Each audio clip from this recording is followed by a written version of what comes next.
मेरा आज press conference का सबसे बड़ा उद्देश्य है कि हम इंडिया को डेफनेस फ्री बनाएं। हमारी कंट्री में अप्रॉक्सीमेटली 2 मिलियन पॉपुलेशन ऐसी है जो हियरिंग लॉसेस सफ़र कर रही है, और इस एम को पूरा करने के लिए मैं चाहता हूं कि ये मैसेज हर उस इंसान को जाए जिसको कम सुनता हो। डेफनेस में 2 टाइप की कैटेगरीज के पेशेंट्स होंगे।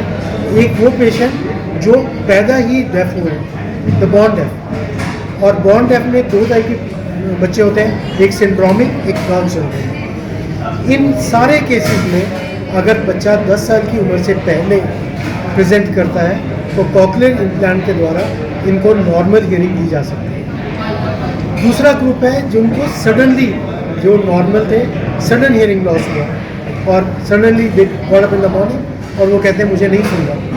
उन बच्चों को भी और उन इंसानों को भी अगर वो टाइम में प्रेजेंट करें, अगर वो 48 आवर्स में आ जाते हैं तो हम 90% तक लोगों को नॉर्मल हियरिंग दे सकते हैं। जितना टाइम निकलता जाएगा उतने चांसेस ऑफ रिकवरी कम होते जाएंगे। जो कॉक्लियर इम्प्लांट है वो अर्ली स्टेज, अगर 7-8 महीने का बच्चा है उसमें इम्प्लांट हो सकता है, और अगर किसी बच्चे में 4-4.5 साल तक की एज में कॉक्लियर इम्प्लांट हो जाता है तो वो बच्चे हम मान के चलते हैं एक नॉर्मल स्कूल में जाएंगे, क्योंकि उनका हियरिंग के साथ साथ स्पीच नॉर्मल डेवलप होगा। इसलिए हम हर उस पेरेंट्स से रिक्वेस्ट करना चाहते हैं कि अगर आपको लगता है कि आपके बच्चों को नहीं सुन रहा, प्लीज़ उनकी इन्वेस्टिगेशंस करें। आजकल तो जो न्यू जनरेशन आ रही है उसमें एक मैंडेटरी चीज़ है कि जो बच्चे अब पैदा होंगे उनका पैदा होते से ही ऑटो अकूस्टिक मिशन कोई एक टेस्ट होता है जिससे हमें पता लग जाएगा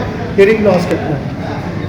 वो वही टेस्ट होना एक गवर्नमेंट ऑफ इंडिया का लॉ है कि कोई भी बच्चा उस टेस्ट के बिना हॉस्पिटल से घर नहीं जाए, और अभी तक इतना अच्छा इम्प्लीमेंट नहीं है, पर दिस इज़ अ लॉ। और उसका फ़ायदा क्या होता है कि न्यू बॉर्न हमारा बच्चा 1 दिन का है, हमें ये पता होगा कि बच्चा नॉर्मल हियरिंग है या नहीं है। So this is what this science has achieved. एक लास्ट मेरे पास रिक्वेस्ट थी कि जो डिवाइसेस यूज़ करते हैं ईयर में, the earphones, the gadgets, please अपने बच्चों को डिस्करेज करें कि वो ना यूज़ करें। कारण होता है कि जब हम ईयरफोन यूज़ करते हैं हमारा नॉइज़ लेवल यूजुअली 60-70 डेसिबल रहता है, और हमारे ईयर की कैपेसिटी है कि अगर 70 डेसिबल से ज़्यादा हियरिंग एक्सपोजर होगा आधे घंटे के लिए तो परमानेंटली हेयर सेल्स डैमेज हो जाएंगे।